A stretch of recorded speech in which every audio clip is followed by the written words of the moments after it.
Há algo profundamente perturbador em contemplar a inocência de uma criança.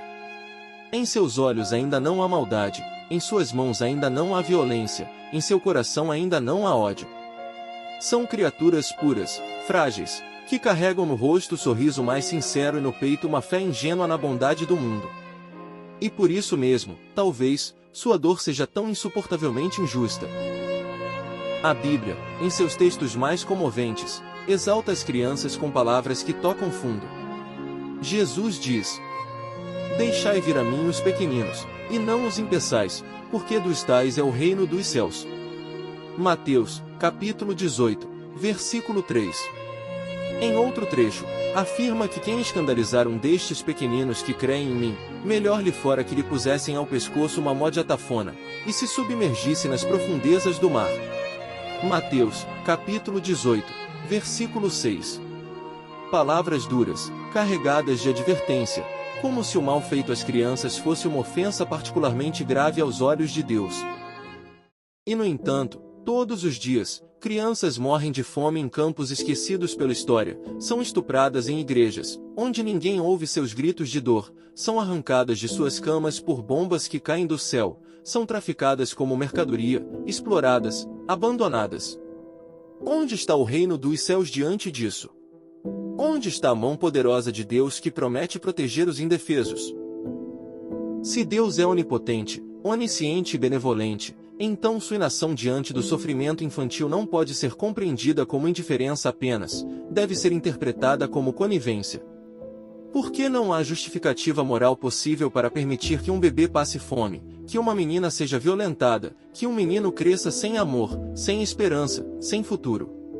Nenhuma causa supostamente divina justifica o sacrifício das mais puras criaturas da existência. E aqui surge a contradição irredutível. Como conciliar a ideia de um Deus todo bondoso com a realidade brutal do mundo em que vivemos? Se ele vê, se ele sabe, se ele pode agir, por que não age?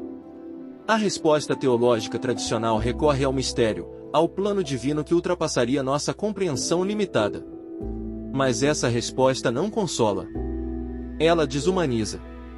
Ela nos pede para aceitar o sofrimento das crianças como parte de um, abre aspas, desígnio superior, como se o horror pudesse ser redimido com palavras vazias. A filosofia, porém, não pode se contentar com respostas que negam a razão e a ética. Diante do sofrimento injustificado das crianças, a crença num Deus benevolente revela-se não apenas insustentável, mas moralmente inaceitável. Um pai, que assistisse impassível ao tormento de seu filho, seria considerado cruel. Como, então, chamar de amoroso um Deus que permite o mesmo em escala universal? E assim, lentamente, a figura de Deus desmorona sob o peso da realidade. Se ele existe, e é como as religiões o descrevem, então não merece nenhum tipo de adoração. Se ele não interfere, apesar de poder fazê-lo, então é indiferente.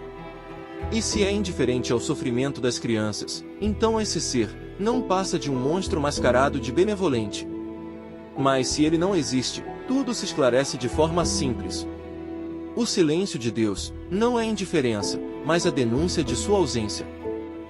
O mito de Deus, então, revela-se como o grande consolo imaginário da humanidade. Criamos essa figura não por evidência, mas por necessidade, para tentar suportar a agonia do sentimento de desamparo diante do acaso, da morte e do mal. Acreditamos em Deus porque precisávamos acreditar em alguém ou alguma coisa que cuidasse de nós quando ninguém mais o poderia fazer. Foi um grito contra a ausência de sentido prévio da vida. Essa crença foi o abraço de um cego no meio da escuridão.